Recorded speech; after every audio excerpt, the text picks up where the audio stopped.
Hey guys, what's up? Me here. Yeah, I'm on my Granite. Just thought it would be a okay place to record. This has been a request ever since I uploaded the setup video, and basically I'm doing this for RJ. He's in my clan, Waffle Visions or Waffle X Visions. He's wicked good at COD. He's on our Game Battles team, and his brother and him kind of want to get a capture card or try one out. So they wanted to see what you need and how it's set up, and I thought, why not make a video? So this is your capture card. It's a Dazzle, Pinnacle Dazzle DVD Plus. It runs you about $50 at Best Buy. They also have HD one. I don't know what the difference is, but and then they have a Mac one, and they have a ton of capture cards, and you can basically you can capture anything you want. Video cameras, your cable box, DVD player, and plug it or put it all on your computer using a USB cable. So it just goes right into the computer. But I need an extender, as you saw in the past video. You can check that out. So this will run you about 50 bucks. Next thing you need, not mandatory depending on what setup you're doing, but for the first setup, let's call it, you need 3 of these splitters. These are just Dynex. They're really cheap.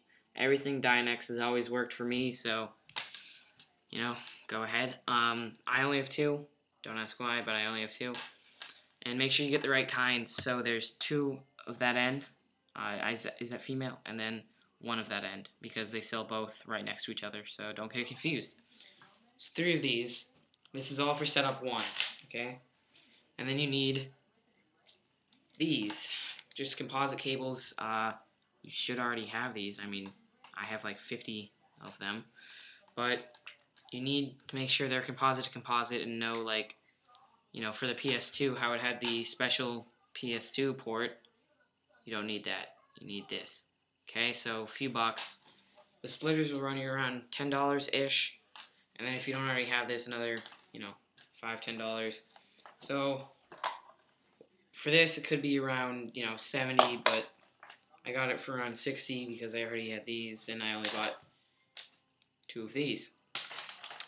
Okay, so I'm going to show you how to set that up with splitting the audio and video compared to another method, which I'll show you next. I do the next method, but I used to do this one. So what you want to do is take one of your splitters. I'm demonstrating with 2, so bear with me. And let's call this yellow splitter. We're going to put it in the video port because that's the yellow cable, or the yellow, video is yellow. Then what you need then are your normal standard Xbox cables that came with your Xbox. And here they are. These are called composite. Anything with these colors. And you're going to plug your yellow video cable into either end of the splitter. It doesn't matter. You just have to make sure it's in the yellow splitter. Next, you take your other splitter, plug it in either one of the audio ports. It doesn't matter. I'm going to plug this one into the white one.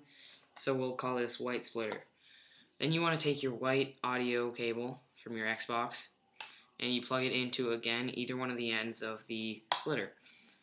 Now, what you got here right now, sorry about all the wires, but, what are we going to do, is your Xbox video and audio, if you had a third splitter and plugged the red one in. You have your video and audio going into your computer through this capture card into the USB and onto your recording program, which comes with this, so you don't need any extra software, but you can if you want. So, you gotta see what you're playing, you gotta hear what you're playing. So then these guys come into play, the standard composite cables. What you need to do is plug the yellow one into the yellow splitter, so now it's going into the capture card, coming back out. And then you plug the yellow end into the yellow port on your TV. So then you can see what you're playing while you're recording. And then the same goes for all the red and the white. So, it just goes in there. Then this goes back in your TV. It can be a little confusing, but you should get it. So, if your TV, like mine, doesn't have these ports or you want to play in HD, I'll show you the second method. So, 1 second. Let me clear all these wires out. For this, what you need is the same Xbox cables. Not mandatory. You could need these, okay? And I'll tell you why in a second. So, what you need is Well, I just said that, and I think I screwed up. You need both ends of these cables, basically. This is all video right here. Alright, and this is your only audio, and this is your only, this is one type of video here. There's no audio on that. These are component cables. These are the audio cables, and this is your composite video. So what you want to do is you plug the video into the capture card. You don't need a splitter for that, for sure.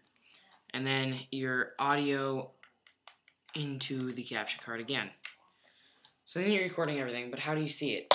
Simple. You plug these into the back of your TV without splitting anything, no extra wires. You can play in HD and record normally. That's a plus for me. That's what I do. Second problem is, how are you going to hear what you're playing? Option 1. You split the audio like I showed you in the first method. So it's just the same exact thing. You still need these. You just split it, plug it back into your TV, and you got your audio, and you can record it. What I do instead of that, because I don't play my audio off my TV, I use my Turtle Beach's X11s. They're just headphones. Good design by Turtle Beach. You can piggyback them. So what you do is you unplug these, and then plug them into the back of the Turtle Beaches. And then you plug the Turtle Beaches into the capture card. Really simple. Now you can listen and record at the same time. That's basically it, guys. RJ, hope this helped. Again, it'll run you around $50, $60, $70. And yeah, that's basically it. I definitely recommend this HD way if you can, if your TV supports it. But do what you want. So I'll see you later, guys. Thanks for watching, and talk to you in the next video.